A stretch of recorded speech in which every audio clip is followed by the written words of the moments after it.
खुशामदीद दोस्तों, राम राम सलाम।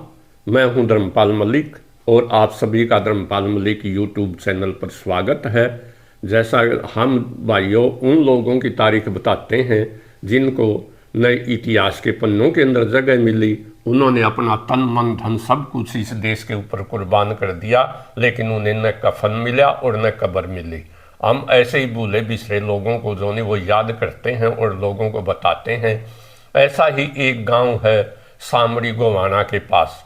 उसके 11 नंबरदारों को 1857 के अंदर 14 दिसंबर 1857 को सूली पर लटका दिया गया था और जो नहीं उनको इतिहास के पन्नों में कोई जगह नहीं मिली। सिर्फ एक फाइल मिली है जिसके अंदर उनका जिक्र है और ये फाइल है, इस फाइल का नंबर है HSA हरियाणा स्टेट आर्कीव अभिलेखागार का DD दिल्ली डिवीजन, वो दिल्ली डिवीजन के तहत JD judicial department accession number 8220।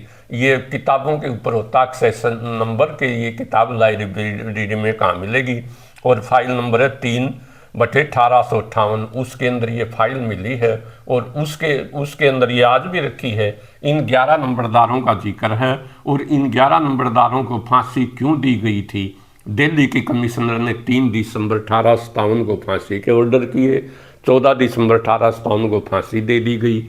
ऐसा लिखा है इस किताब के अंदर, लिखा है ये जोनी दी गैलेंट हरियाणा 1857 के ऊपर बहुत ही अच्छी किताब है और CB सोरेन, चंद्रभान सोरेन ने लिखी है। वही इस फाइल का नंबर देता और उनकी लिस्ट देता है। इसके अंदर ये लिखा है 14 दिसंबर 1857 फॉर किलिंग 2 और सीजोफ Henry Frederick Dumsford, lieutenant colonel incharge of the Jind Raja's auxiliary force. Auxiliary force होती सहायक सेना के जींद का राजा 1857 में स्वरूप सिंह था। उसके खिलाफ किसानों ने विद्रोह कर दिया। उसने अंग्रेजों का साथ दिया था बादली की लड़ाई में और अलीपुर की लड़ाई में, लेकिन यहाँ किसानों ने विद्रोह कर दिया तो राजा वापिस आ गया अपने जींद रियासत में।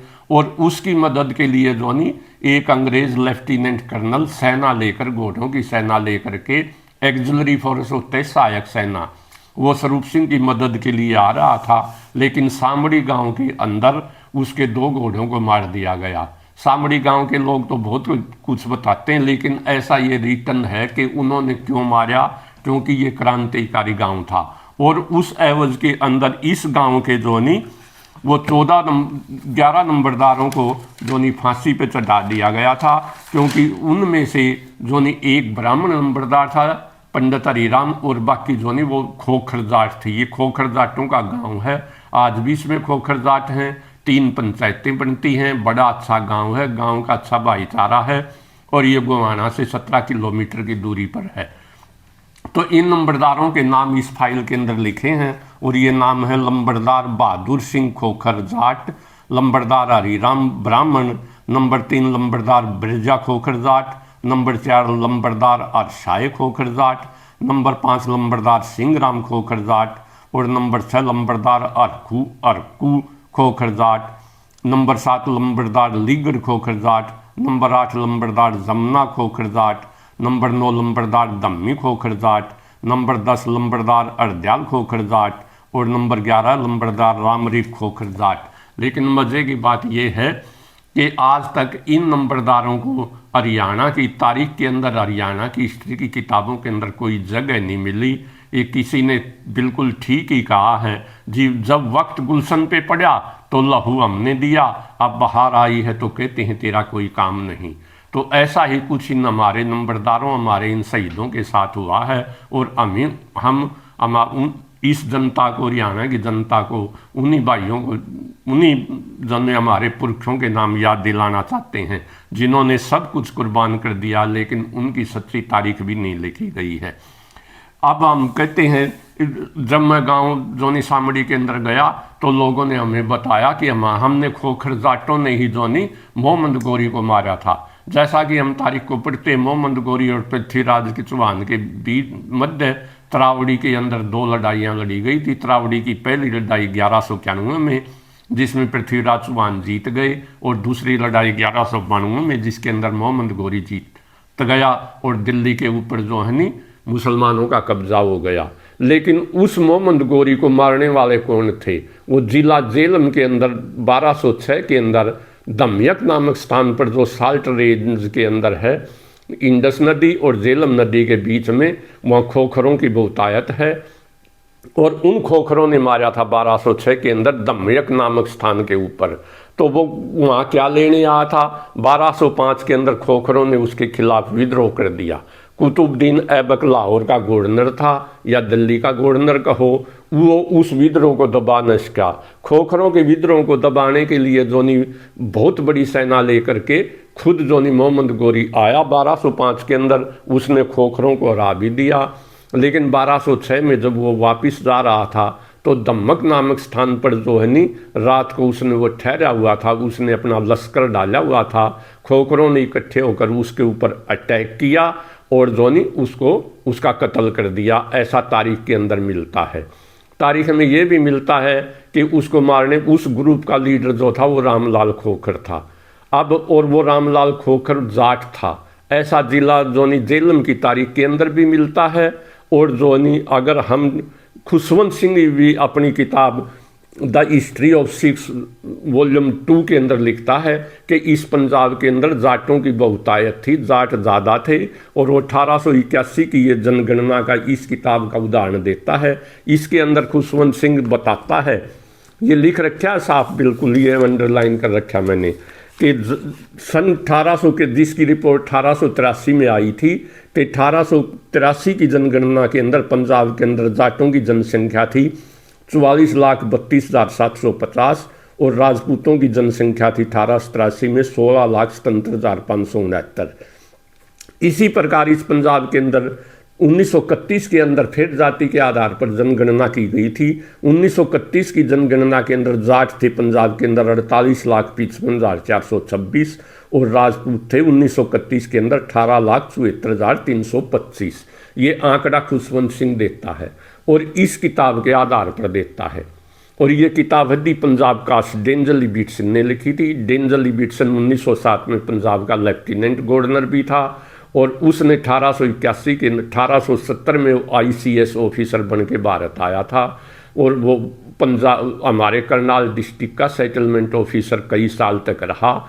1881 के अंदर पंजाब में पहली बार जो वो जनगणना की गई थी जातियों और धर्म के आधार पर, उसका वो सुप्रीडेंट था और उसके बेस पर उसने एक रिपोर्ट लिखी जिसकी ये किताब है दी पंजाब कास्ट एंड जाट्स। इसके अंदर 1883 के अंदर वो जोनी खोखरों का पूरा जिक्र करता है 2 पेज के अंदर। वो लिखता खोखरों की जनसंख्या, मतलब वो कैसे थी, वो लिखता खोखर जाट 1881 की जनगणना के अनुसार।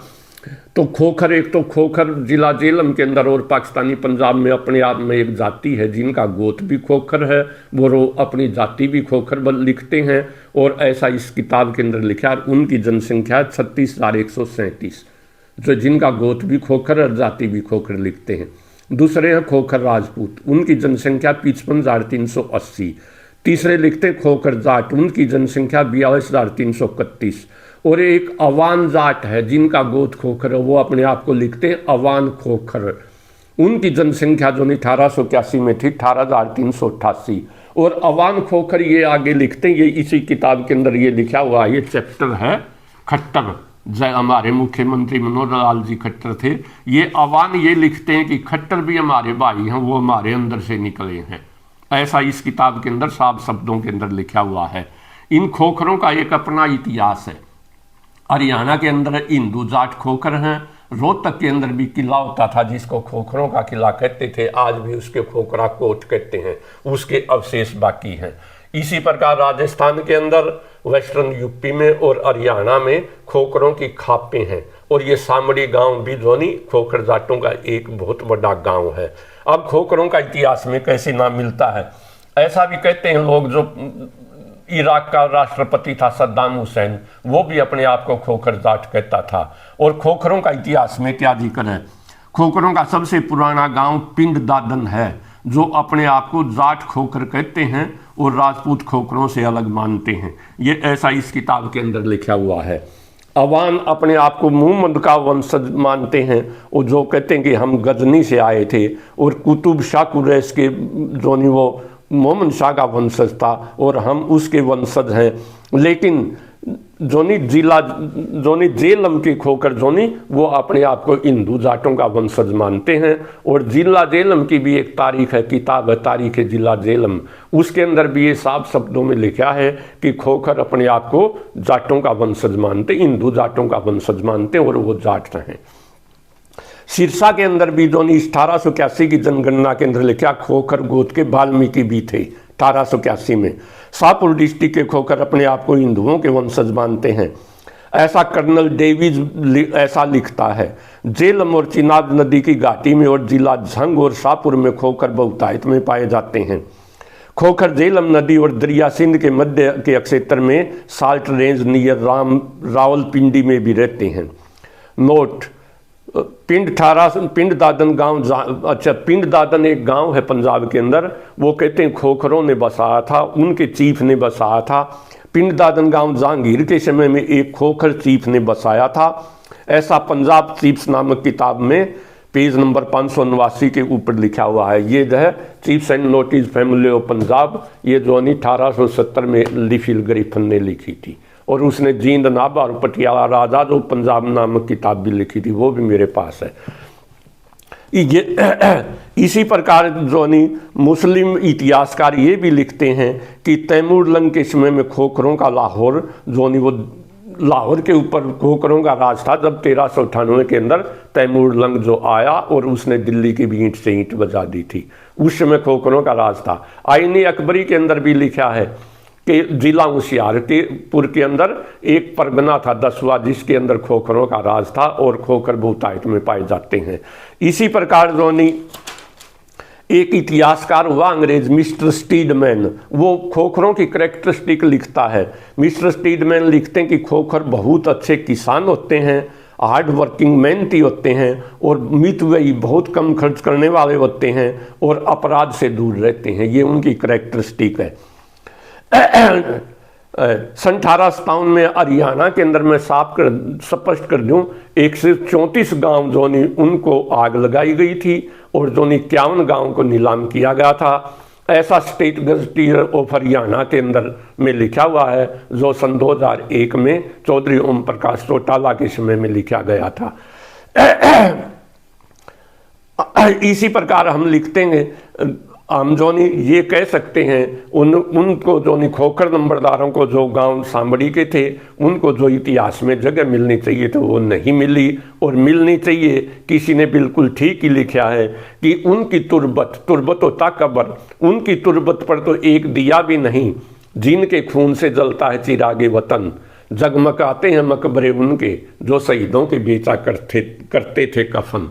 जो शहीदों के कफन बेचा करते थे, अंग्रेजों के पिट्ठू थे, बड़े बड़े जागीरदार थे, वो तो आज राज कर रहे हैं। और जिन्होंने इस देश के लिए शहादत दी, उनको कई इतिहास के पन्नों में उनका नाम भी ढूंढना पड़ता है।